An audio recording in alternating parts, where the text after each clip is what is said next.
this stuff. Okay.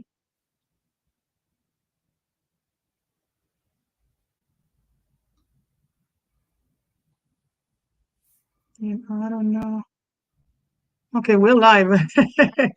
How you guys doing? This is Puerto Rican Queen, bringing the gap between the rich and the poor, coming from the great state of Texas, and I'm here with Jay Anson from the Palau Stablecoin Project and the Digital Residency of Palau. How is your Monday going today? Well, happy holidays. It's going really well. We have 5 shopping days till Christmas. So Definitely, man. Definitely.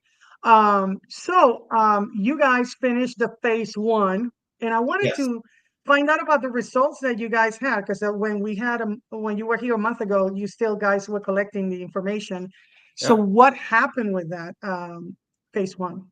So for the report was a bit delayed. We were hoping to get the results of the public audit. The Palau Senate had requested a public audit of the stablecoin project.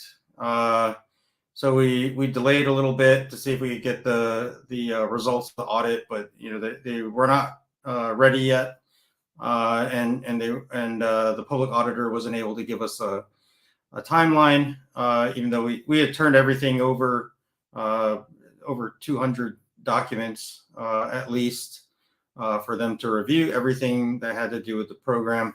But so we wanted to close and present the results of phase one to include the pilot of the solution design, and everything was very successful. The majority of the users saw the benefit of having a stable coin, and the benefits compared to using cash to do business in Palau. The businesses, the majority of them, they had really great feedback on how to improve the process and some of the challenges that they faced. And so that'll be incorporated into going forward. Okay. So it was mostly positive. Was there anything that somebody didn't like Oh yeah, about the whole? there was plenty. I mean, it's with anything new, there's going to be some kinks, bumps in the road. A lot of them we were able to address during the pilot itself. I usually compared it to whenever something would come up, I'd always say, okay, we got to get together in Apollo 13 this to make it work, right? And so we're really, we were fortunate to be partnered with Ripple, the engineers and the project managers and the solution designers at Ripple were very instrumental in resolving any issues. This was an opportunity for them to build on and improve their CBDC platform. So a lot of the lessons learned and the technical challenges that we were able to solve benefited them as well. A little bit more about them using the information that they gathered from phase one in Palau to help their CBDC, Yeah. So, I mean, a project. few examples, right? So the CBDC platform, they've had several use cases that they see as common to different countries. They're also working to do a pilot in Bhutan, for example, where not everyone has access to high-speed internet. Especially those small retailers who can't afford the cost of using a credit card machine or other forms of electronic payment. And so one of the things we validated was the need and effectiveness of having an offline wallet. Even though we didn't have the offline wallet, we validated that, yes, this was an issue. It's one of the things that the pilot volunteers, the users, expressed as being a challenge was that not having the offline wallet. So when if there was a degraded Wi-Fi signal while they're making their payments, it took a long time for the transaction to go through. Sometimes the transaction would time out, caused a lot of frustration.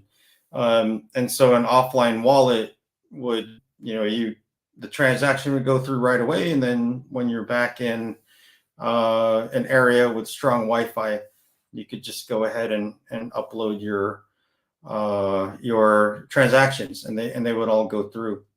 A second one. So are you guys gonna use the offline wallet? Yes, we're Solution looking at now in the offline phase wallet two? as part of phase two. So Oh, phase two that's great.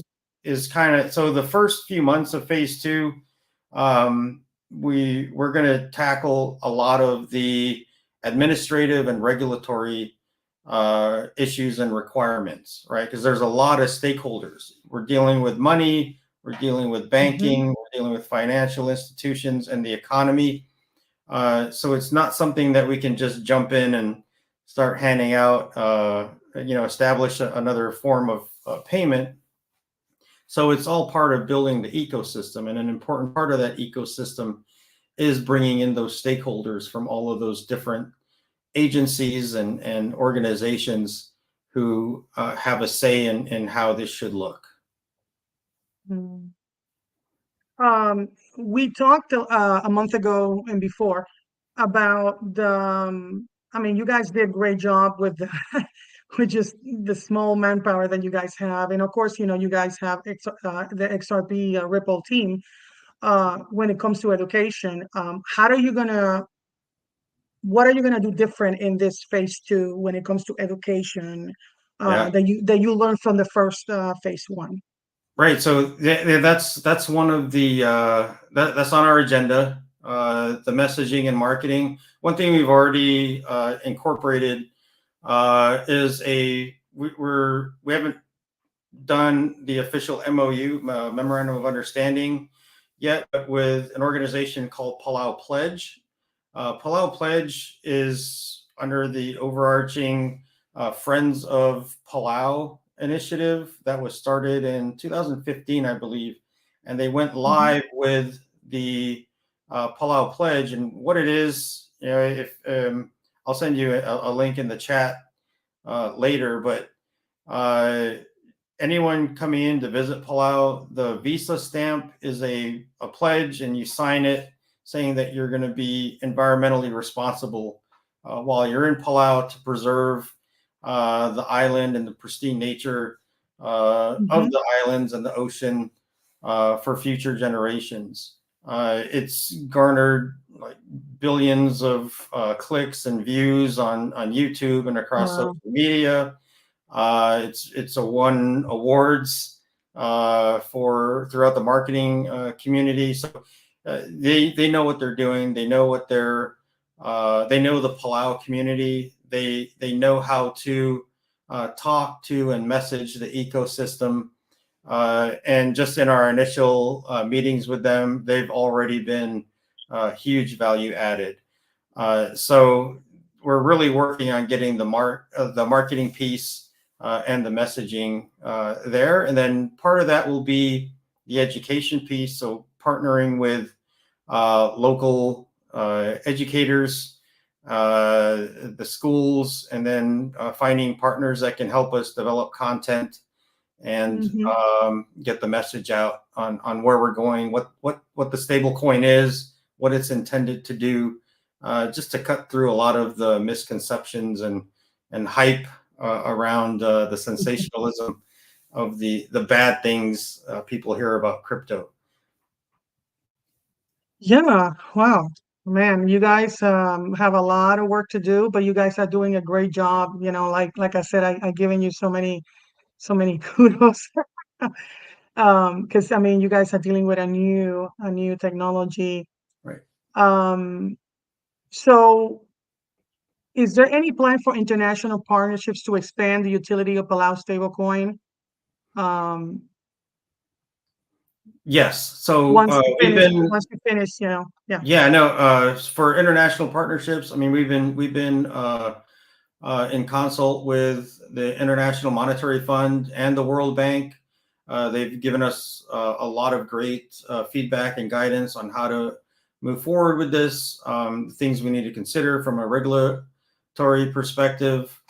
Palau recently became a member of Interpol, so there's going to be a lot of synergy and value to that relationship as far as resources in being able to prevent anti-money laundering and counter the financing of terrorism, which are two big priorities, especially in the financial institution and the economy, when you're talking about regulatory concerns and making sure that we go through the due diligence of being compliant with international law, so that the integrity of the program is kept in place. Oh, that's great, man. That's great. So, are there any plans to introduce advanced features like smart contracts or cross-chain interoperability in the future? Yeah, those And how will are this? yes, those That's one. are all on the list. They're all on the That's on list.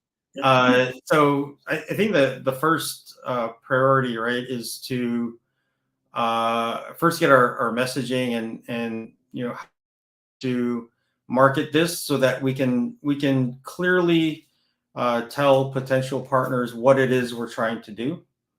The next thing, we really need to have a reserve bank that's going to hold the funds that are securing each stable coin. And then those that, either the bank or another entity that can act as the service provider to manage the stable coin in concert with the bank and then with oversight from the Palau government. So we're putting those, we know those pieces of the puzzle exist. We just have to find the pieces. So we're really looking for banking partners and service providers who are interested in doing this, so that we can see what what's out there. What we don't know what capabilities people have. Stablecoin in this sense is relatively new. So there's a lot of people who may think they know how they want to do it, but they have to look at it in the context of Palau and Palau's regulations. And it's still quite limited. It's not going to be as limited as 200 people max in the executive branch of the government of Palau. We want it to be available to all Palauans and anyone visiting Palau. But it still has to have a lot of those different left and right limits set up, so that it maintains its integrity and maintains the viability, and people accept it and see that it's safe and secure. So, phase one, how many people were involved in phase two compared to phase two? How many people are involved now in phase two? So phase one, we limited it to 200 volunteers max, and so those were the users. We had about 238 people sign up, but due to just time constraints, a lot of the people who originally signed up, backed out. Then we replaced them with other people. A lot of the issues were the security constraints that we put on actually being able to onboard. So you had to be a government employee. That way we have the know your customer piece in place. We made, and then like separate for, when you download an app, like the user agreement is part of that. You click OK and you're in the app. It's all one thing. We had two separate processes, and we did that deliberately because we wanted to make sure that the volunteer actually read the agreement. And so that kind of slowed the process down with limited staffing. So some people who had signed up originally, they just got tired of waiting. And then we got some bad press. We got some pushback from the social political sectors. And so people they backed away. But those that remained, we had in the end 168 volunteers who went through the whole process. Some Mhm. of them spent all of their stablecoin, others didn't. But overall, then we had a little over 80 respondents to the survey, and of those respondents, the majority found the program beneficial, and they wanted to see something in the full production in the near future. Wow. Okay. So you didn't get all the people you wanted. You had some red tape issues. Also, I don't know that anywhere anybody mentioned this, but I know there was a security. Was this the security breach had to do with a digital residency program, or was it the stablecoin? No, that was the digital residency program. And what happened there? Someone was able to post a phishing message on our Discord server. Two of our digital residents clicked, and as soon as you clicked, the malware would steal your Voyager Pass. Voyager Pass is an NFT on OpenSea that provides the user kind of a token to access different services at a discount, to include signing on to the digital residency program. But we were able to, we got alerts right away, and we were able to shut it down within about 20 minutes, and then did a full reset and cleanup and remediation in about 4 hours. So it was pretty quick. The digital residency staff and myself, I mean, we all have cybersecurity backgrounds. We do penetration testing on the website and the databases. We have vulnerability assessments done, multi-factor authentication, all that stuff. Everything we can do to protect the privacy and the integrity of the data that's being stored. We have that in place. So we're fairly confident that we can continue to protect that data going into the future. So that sounds great. Because of course, when you're dealing with new technology, always Yeah. there's something that tries to fight that. Hackers, all kinds of people that have malintentions. Yes. How does the stablecoin aim to improve financial inclusion in Palau? You didn't tell me how many people are right now in the phase two. Oh, Did you guys expand? so Or the intent for phase two is full production. It's a whole ecosystem, right? But we want to create the construct for people to join. So the intent with phase two is we're not going to limit the number of users. Like, as many users can sign up as they want, right? But before we get into that program and at that level, we need to put the solution design in place. And the solution design is going to be built on the lessons learned from phase one. Where phase one, our focus really was, we had a solution design and we had technology. We had to overlay the solution design on the technology to make sure it worked. And who knew what would happen? It could have been a total failure, but it wasn't. It worked. So now there's no need for another pilot, because we know the solution design and the technology works. Now it's getting all those additional elements in place to make this something that's going to be successful and viable, in accordance to what the pilot participants told us they wanted to see from a full production program. Okay, and how are you going to entice more people to participate in this? Because you want to have a full loan in the island. How are you guys like giving free stable coin? How does that work?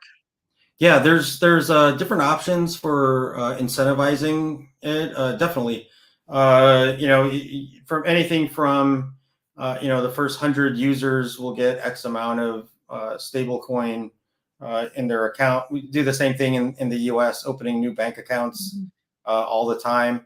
or discounts at retailers if the retailers are willing to do that for using, because the retailers are going to benefit from the lower transaction fees and the lower cost when they're, because ideally with a full production in the ecosystem with full production, the retailers are buying stuff from their suppliers using the stable coin. So there's not those heavy fees, the transactions go through faster. And so it's that's the whole intent behind phase two, and the idea of a full production ecosystem where the stable coin, it's just there in perpetuity, just like fiat cash. So it's it's not going to get to some point and then be destroyed. And then if we produce more, we have to have more money and more fiat in the bank held in reserve, backing up whatever's in circulation. So are you backing it 1-to-1? Yes, it'll always be 1-to-1 with the US dollar.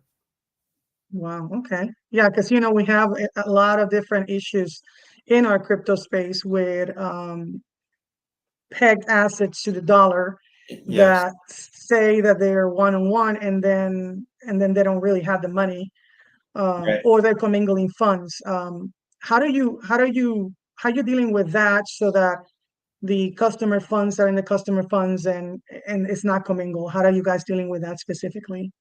Yeah, well, for the phase one pilot, we had a separate sub account and the money stayed there and it was monitored completely separately.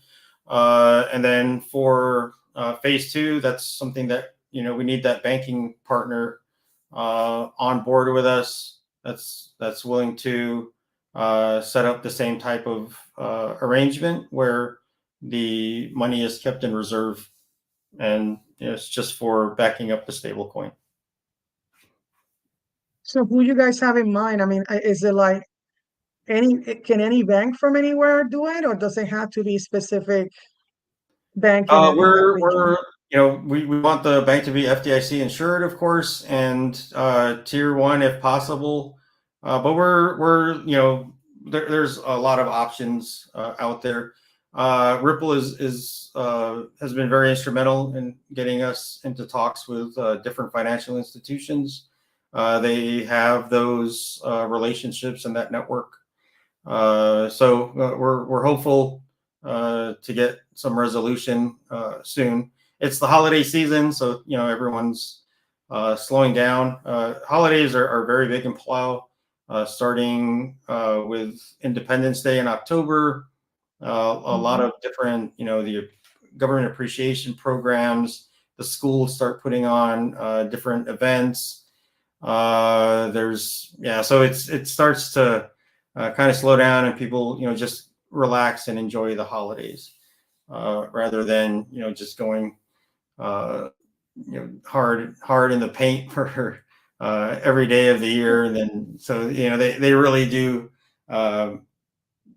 I like that aspect of the culture that, there is a point where everyone slows down and just, take it easy. Good. That's an island. That's a state of mind in the island. Usually island is a little bit more chill, right? Yes. More chill. Yeah, this again is what you guys are doing is amazing. And but sometimes I see a lot of different news and YouTubes and people trying to read between the lines. And I read a lot of that. Deal with that. You can you tell. Guys deal with that. I try to be first with the truth, and I try to be consistent with what I say. And then if I say something in error, I'll absolutely admit it. The sad thing, I think there's a lot of Chat GPT reporting out there where they just probably cut and paste, and hey, Chat GPT, spit me out a news article about this, because so there's a lot of I don't want to say fake news, but inaccurate news, definitely. And then there's also a lot of inaccuracies around the intent behind the stable coin. The Palau is not issuing a stable coin in an attempt to replace the U.S. dollar. We are tokenizing and digitizing the U.S. dollar and creating a payment system to make it easier for Palauans in Palau, Palauans outside of Palau who want to send remittance to help their families in Palau. A lot of Palauans left following the COVID restrictions once the borders were open. Because the tourist industry took a huge hit for so many years. Better than 50% of Palau's economy was based on tourism. So when there were no tourists, those employees, they had no jobs, and so they had to find other ways to help their families, support their families, and they left. They moved to the U.S. They moved to other parts of Asia to find jobs and work. And send remittance back, and they pay pretty heavy fees for that. So if there's a way to make it better for them and make it easier to help their community and their country, then we're all about it. The other inaccuracy, regarding replacing the dollar, we're not trying to do that. We're trying to make it easier for Palauans to spend the dollar in the country. So when you go to the retailer, if you didn't take enough money out of the ATM, or there's times when I was just in Palau, when I'd go to the ATM was out of cash and I couldn't withdraw any money. Wow. And you said that there was not that many ATMs, right there? There's not that many, right? No. So if you don't have any money, what do? You have to have a backup plan, and you can't use a credit card, right? Because the credit card is too expensive for the fees, and a lot of the businesses are not going to use them, right? That's correct. I was very reluctant to use my credit card when I was in Palau, just because on top of the normal fees, I was charged a foreign transaction fee. So it's because my bank was in the U.S.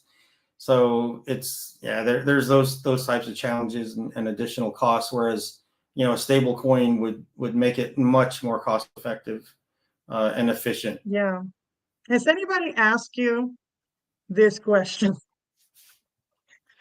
Why create a new stable coin when there's stable coins out there, or you can use another type of crypto coin to pay instead of trying to do something out of nothing? Just a question there.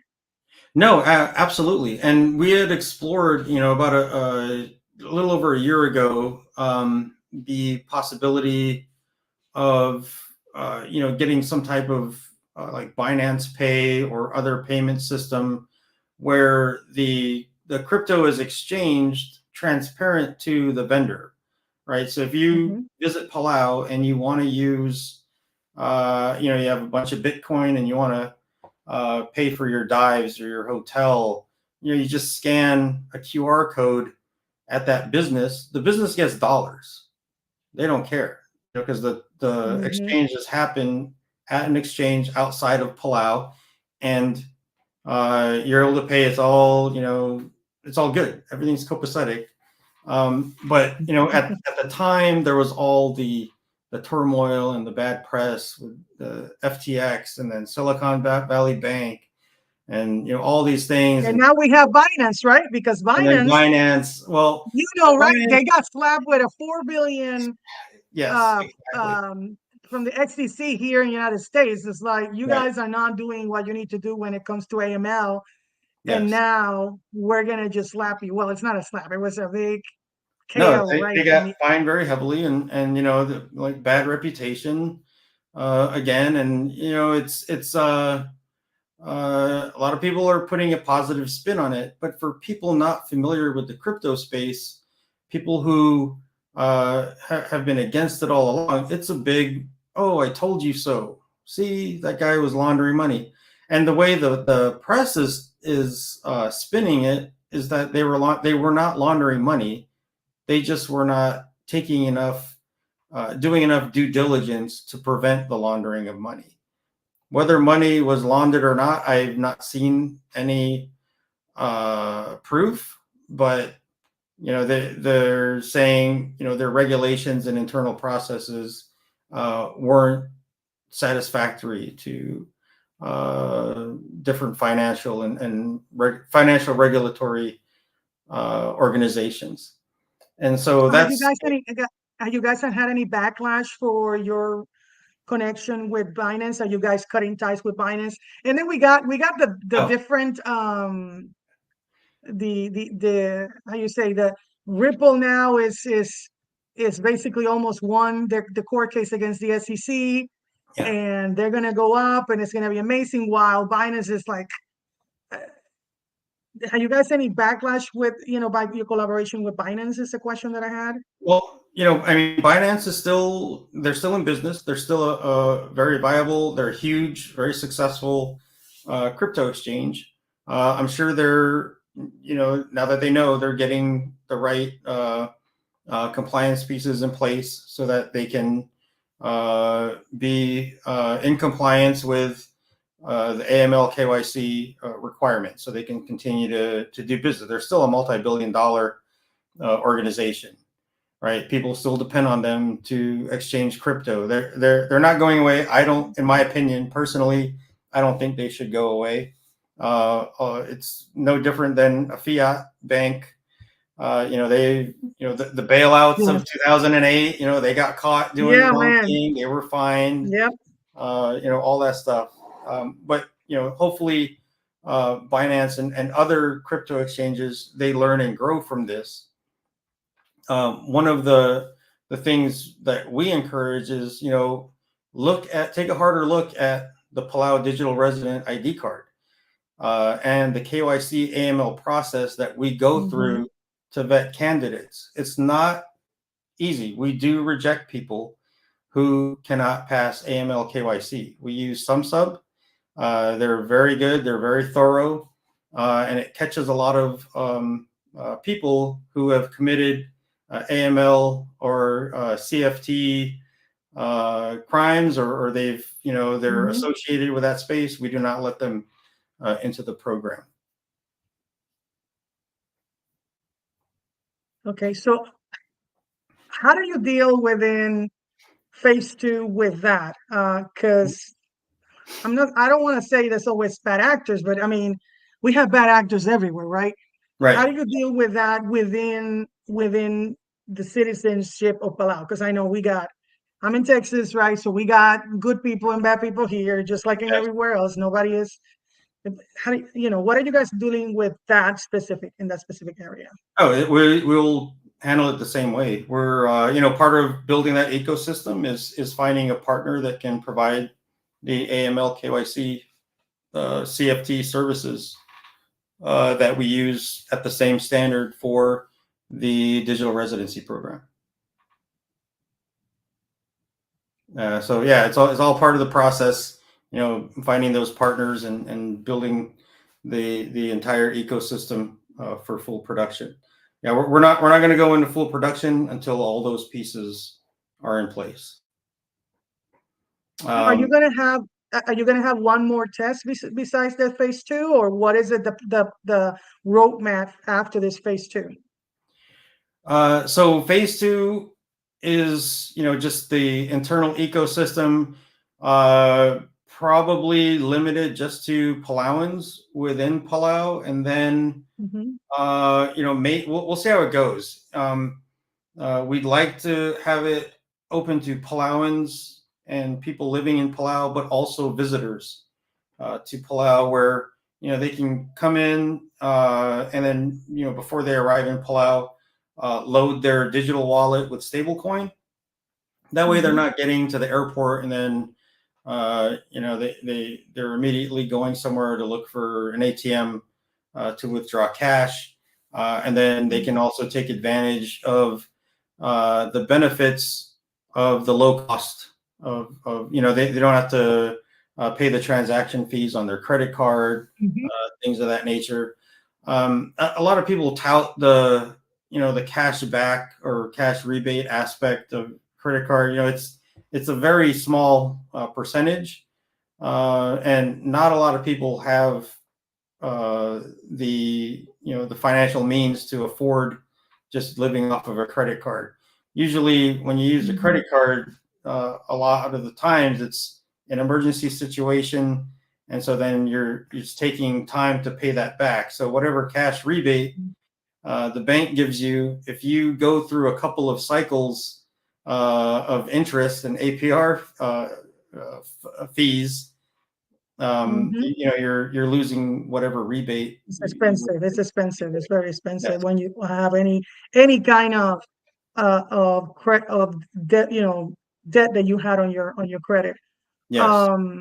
Had you So guys thought about because it just came to my mind when I was talking, when I use my Coinbase card, I get certain percentage of money back, right? that's all up to the bank. So we need a good banking partner, and we need or a service provider. So we're going to need the bank to hold the funds in reserve. Ideally, that bank would do the same. Would manage the stable coin and be the service provider for the stable coin. So people, they would have the wallet. So it would be a one-stop shop, right? Where people would go if they have problems, they can call the bank, because banks know how to they know how to take care of customers. That's one thing. We with the phase one of the pilot, we were, it was, an additional thing we were doing. We had some customer service training and dealing with, but at scale, no, you need to have people that are trained for handling problems, and you have to have those processes in place to answer their questions and make sure that they're taken care of and their issues are resolved in a timely manner. And banks What would you do that tell? every day. What would you tell to because in the crypto space, there's the area in the crypto space that are very anti-establishment, anti-banking, anti-third parties. Because if you read the white paper of Bitcoin, it was supposed to be in a peer-to-peer system, right? Nothing in between. What would you say to those people? Because you understand what I'm saying. Because what you guys are doing is bringing more third parties on third parties on third parties Yeah. to help with your money. You see what I mean? No, absolutely. And you have to. We have to get from here to there, right? And what I mean by that is, I know where we want to go as far as peer to peer and taking the decentralization out. It's really it can work both ways if we let it. But the powers that be, they're protecting the system. They're protecting the normal users that don't want to go to a decentralized system. A lot of people, and you see it in Palau, a lot of people like the bank holding their money and handling their money and receiving their government paycheck through the banking system. A lot of people like a decentralized system. And decentralized in Palau is they take their money out of the bank and keep it at their house. And then when they want to buy something, they go to the store with $100, they buy their groceries, and the retailer can give that money to the bank, but the people keep their cash. So it's really decentralized in Palau. People just don't realize it. So provide and then crypto and the blockchain just provides you a secure electronic means to do the transfers with only who you want to do that transaction without a bank in the middle taking a cut of it. And so, to get from here to there, we have to bridge. And right now, CBDCs are that bridge.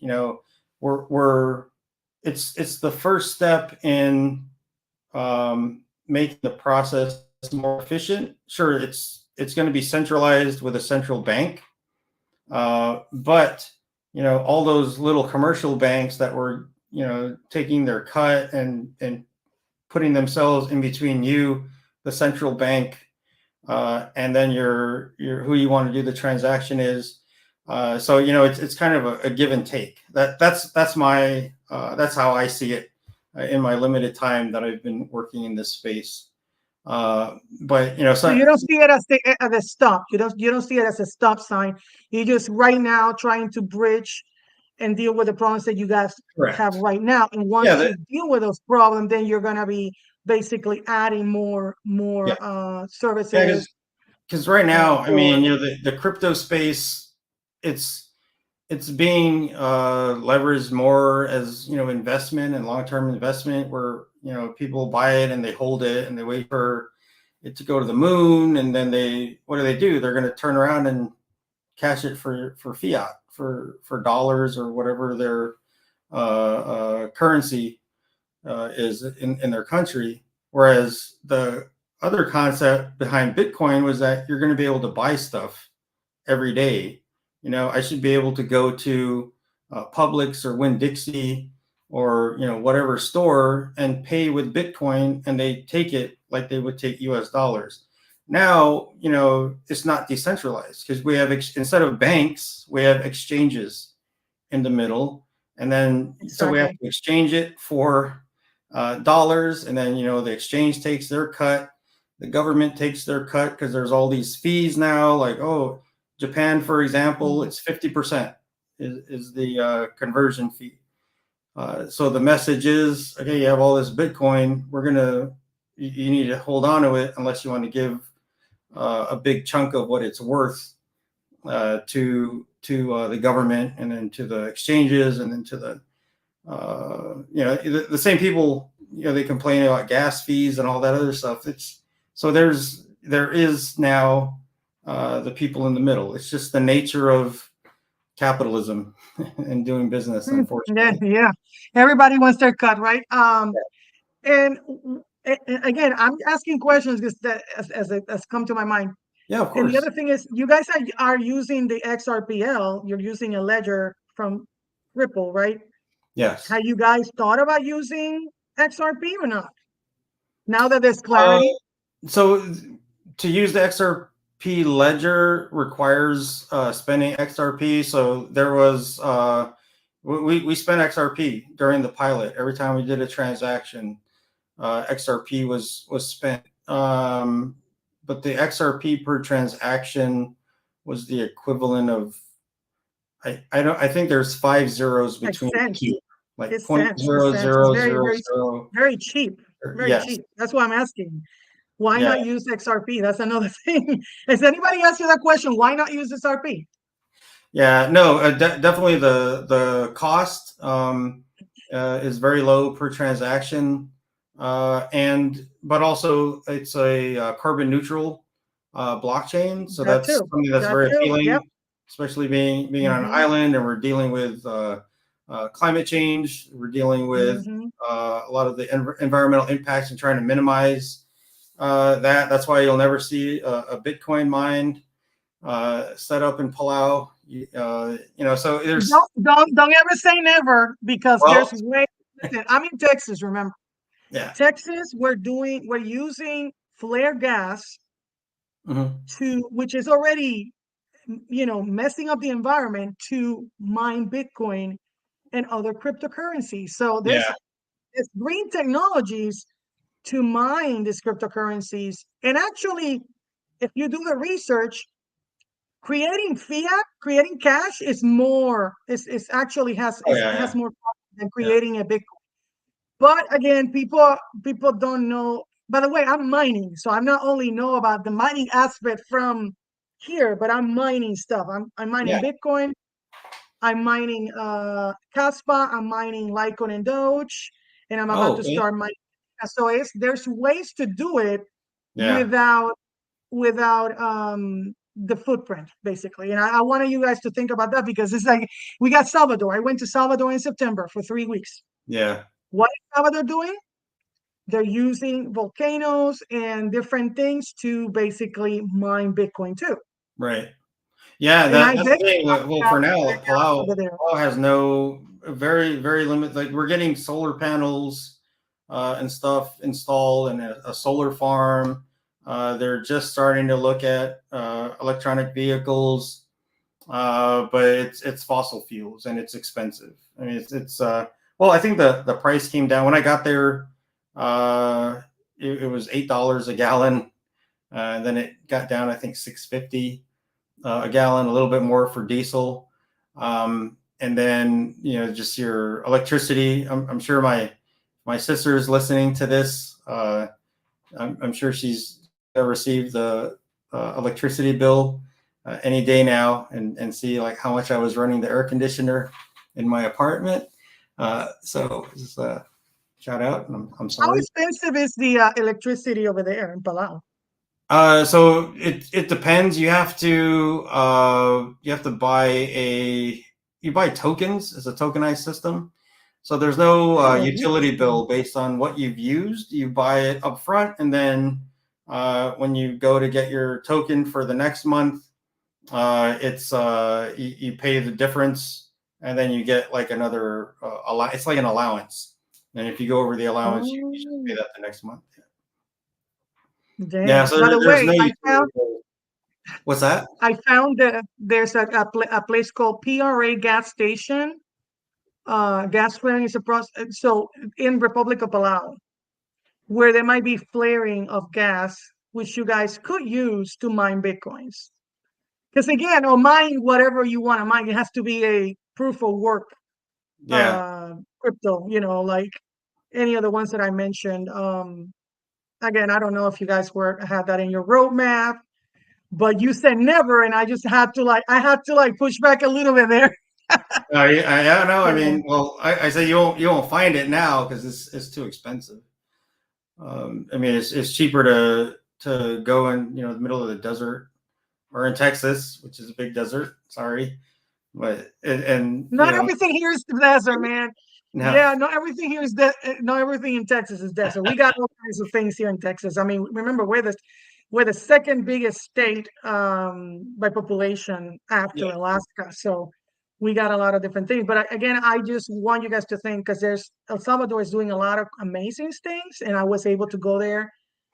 See when I can go to Republic of Palau because you guys are on the other side of the world. no, it's Really pretty far, brutal. right? I just got over I've been back in Florida for 3 weeks, and I think I just got over the jet lag. Dang, that's crazy. It's totally Um, worth it. Once you're there, I mean, it's just I amazing. bet it's worth it. I've seen the picture. I mean, look at this picture behind me. It's just beautiful. I'm biased, but it's totally worth it. And a lot of people think because they've been in the Caribbean or other islands, that it compares. It doesn't. It doesn't. It's just different, and you have to see it to believe it. No, definitely, definitely. So, can you tell me something that you haven't told anybody? That you can tell me that is not secret. That Oh, is, I don't know, like something important that you haven't shared with anybody in the last month or two well, I for mean, the audience here. yeah, no, I mean that's the thing with being transparent. There's not a lot of stuff to scoop. Um, gosh.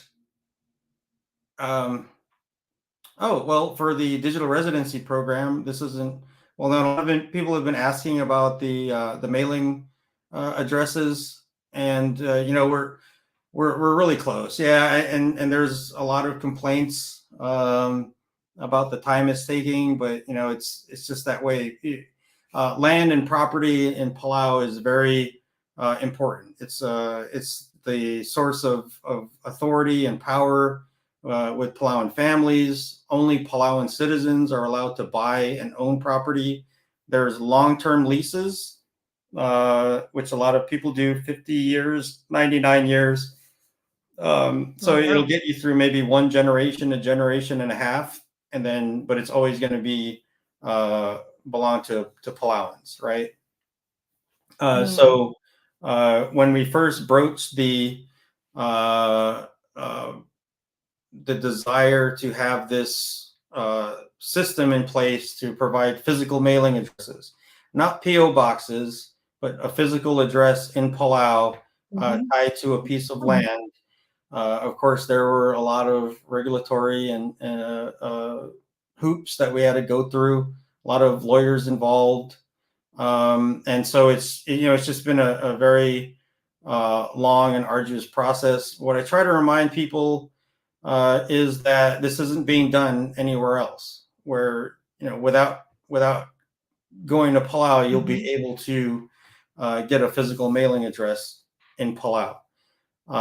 And so we're at the stage now where we have the lease agreement now in negotiation with the leasing agency. One of the states in Palau is doing a public land use agreement with us, and so we're just waiting, really, just for everyone to agree on the language. They have signatures in place, and we can start. The solution design and everything is already in place. We're ready to take applications tomorrow. If the lease agreement was signed today, it's just getting to that point. And I guess that's pretty late breaking. We just sent the final draft of the lease agreement last Wednesday or Thursday. Okay, well, that's good. So has there anybody that is joined the residency asked for a path to citizenship? Yes, I have to ask because that's another thing that I had to ask, because I read also that El Salvador is offering people that are going to invest $1 million in their country citizenship. Right. So I just have to throw that out there too. Culturally, it'll never. So Palau has two governments. We have the traditional chiefs and leaders, and then we have the Western style government. That does a lot of the government programs to help people, but a lot of it is like the foreign policy, to include a Ministry of State that handles immigration, passports and citizenship and visas, and so the whole system is being relooked. I mean, right now, you can be adopted into Palau citizenship. I believe there's permanent residency, but still no citizenship. Not even for spouses. Not even for spouses? No. Wow. They can become permanent residents, but they cannot become citizens. Why is that? Why is that? It's just the law on the books right now. In fact, so Palau became an independent country in 1994. When the Constitution was originally written, they gave you 3 years to pick. If you were a dual citizen like myself, I'm a U.S. Citizen born in Palau, so I'm a Palauan citizen as well, by that nature. But before 2008, when they amended the Constitution, you had to be one or the other. And so a lot of people didn't like that, and it's another reason people were either leaving or not coming back to Palau, because they're like, well, if I'm not Palauan, I can't own property, I can't build a house and be a normal Palauan. Did you guys lose a lot of people? Did you guys lose a lot of people for that? Oh yeah, no, yeah, definitely. I mean, there used to be close to 25,000 Palauans, if not more. And then, just slowly attrited away for opportunities outside of Palau. And then so we were around 21,000, I think, 21,000 during COVID.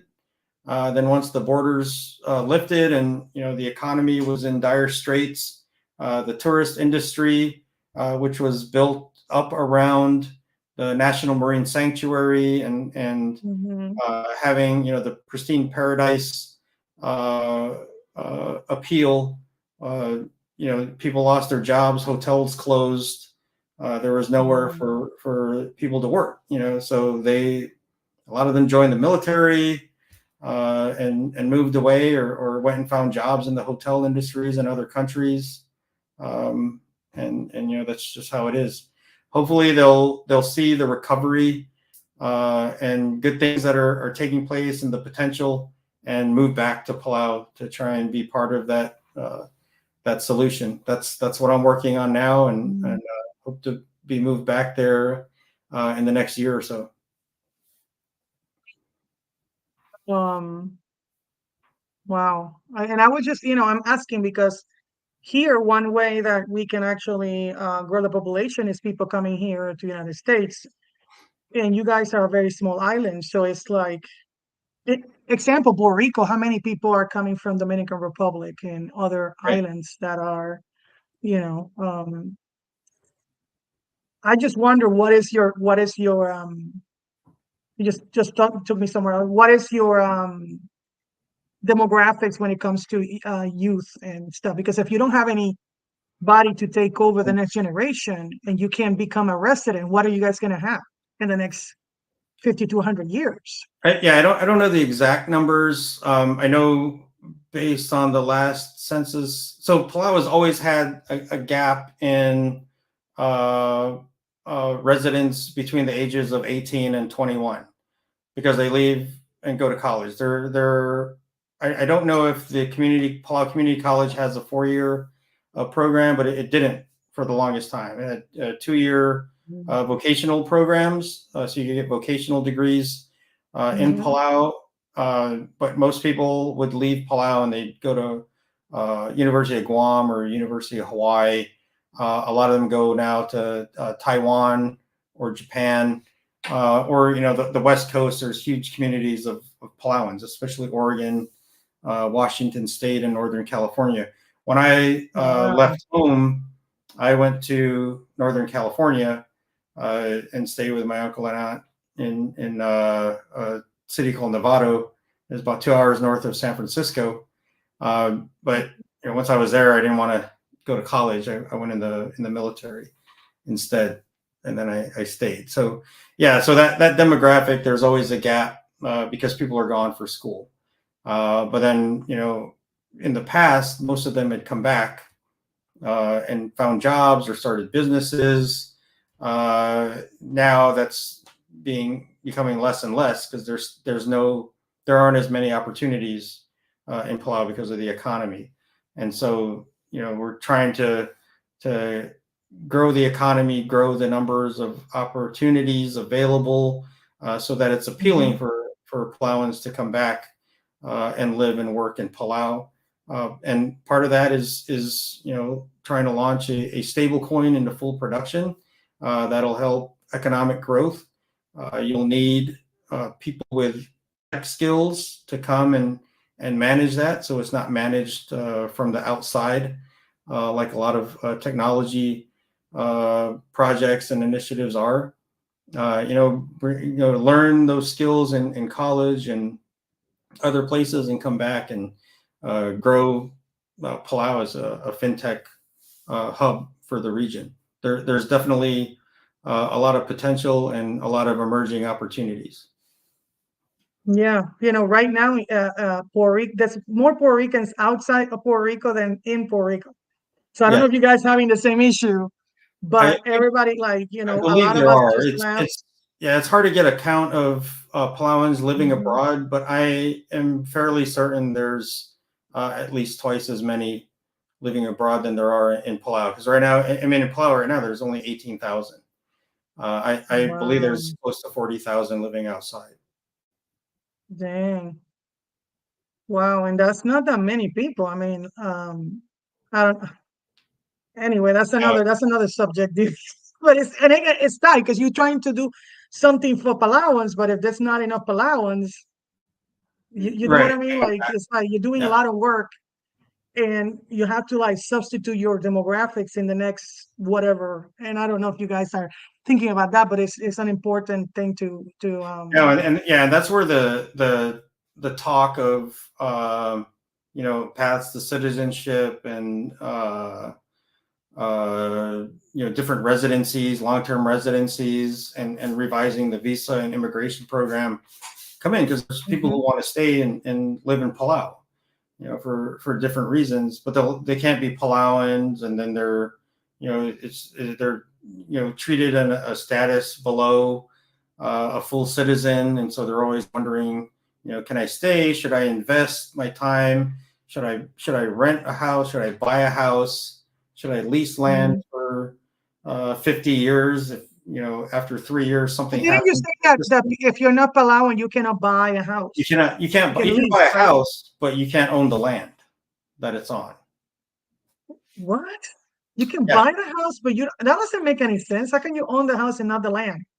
It's you own the structure, but then at the end of 50 years, if your lease isn't renewed, you can't stay in that structure. The land that it's built on isn't yours. What?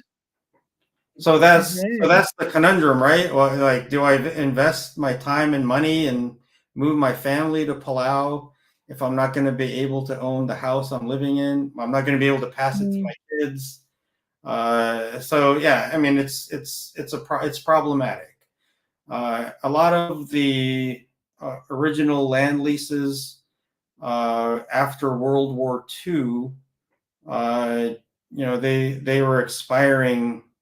I want to say like 5 or 6 years ago, maybe a little bit longer, Mhm. and people were running into that problem because when the land was the lease was expiring, they had their houses built on that land, and the government wanted the land back to do different things with it. Oh man. So you have to You move guys out of have your eminent home. domain there? Eminent domain? Yes. Oh So yeah. they can No. actually basically eminent domain people out of it, right? You would have to, yes. Yeah, definitely. It happened when the airport was expanded, like I think 15, 20 years ago, where a lot of the land was just taken by the government so that they could expand the airport. Wow, That's the man. most recent example that I can think of. There may have been others, maybe with when they were building the compact road, or as I call it, the Babeldaob Pacific Highway. It's the road that goes all the way around the large island in Palau. But yeah, no, it exists. It happens. Uh, Wow. So how long is this phase gonna be? so it When is it is. ending? Yeah, just like with the with phase one and the pilot phase, the pilot of the solution design, it's event driven. So once we reach certain gates, once we have a bank, a reserve bank on board, once we're sure that the regulations we need are in place. We have a service provider on board that's going to manage the stable coin and the customers of the stable coin. Then we move on to actually distributing the stable coin, and then from like once that is in place and the ecosystem starts to develop, that's our success criteria for phase two. Mm, We have a coin that's in circulation in perpetuity, and then phase three and beyond is maturing the ecosystem, getting more mhm, people on board to use it, making sure the regulations are keeping up with the spending requirements. mhm, Because regulations in Palau, the existing regulations already support the type of stablecoin program that we're doing. It's a payment system. It's not mm, uh, it's not the cryptocurrency in the sense that people associate Bitcoin or Ethereum with. mhm, This is a digital tokenization of the dollar to create a payment system. There mhm, it's no different than using a credit card. PayPal, which is already used in Palau, is a digitization of the dollar. mhm, Alipay, which is a Chinese payment system that works a lot like our stablecoin, but it's Chinese, and they use there's a kiosk, or not a kiosk, a point of sale device at the cash register that you scan. It prints out a QR code, and then you scan that QR code and to do the transaction. So it's the same thing, and there was no additional regulation or laws that were required to be passed so that you can use Alipay and PayPal in Palau. So it's the regulations are there. We just have to make sure that everyone understands what it is we're doing, so that and then if any regulations have to be adjusted, we can do that too. But that's all part of phase two. okay. Wow. So basically, the introduction implementation of the stablecoin in the Republic of Palau can be divided into two phases. Phase one focused on the initial setup and integration, while phase two involves the expansion and full integration. Is that right? So phase one was the testing of the solution design and feedback from users and retailers. If this was something that was viable and desired and useful in Palau. And the answer to that was yes. And the solution design works. And so we're now going into phase two, which is building the ecosystem. So taking the solution design that we have, that we know works, taking the feedback from the users and the retailers to improve that solution design, and then putting all those other elements, regulatory, financial, banking, and marketing and messaging and education to build out a full ecosystem. It's the same thing if, with just opening a checking account back in the day. Someone taught you how to Yes. write checks. Someone taught you how to go to the bank and stand in line for the teller and all that. It's the same thing with this system. We need to show how to use it, the best practices to use it, the use cases, and then just make it part of normal everyday life. Wow. Well, thank you for being here. And again, the Republic of Palau's venture into the world of digital currencies with a stable coin marks a significant step in its financial evolution. By carefully navigating through the complexities of legal, technical, and economic landscapes, Palau sets an example for other nations considering similar initiatives. The success of this endeavor will largely depend on effective implementation, public acceptance, and the ability to adapt to the dynamic nature of digital finance. As Palau embarks on this innovative journey, it paves the way for a potential transformation in the global understanding and utilization of stable coins. Well, thank you so much, Jay, and I hope that you can come back again soon to tell us more about what else you guys are doing, what amazing things you're doing in the Republic of Palau. Yeah, no, thank you for having me. I look forward to providing an update in the near future. Thank you. Well, you guys have Merry Christmas and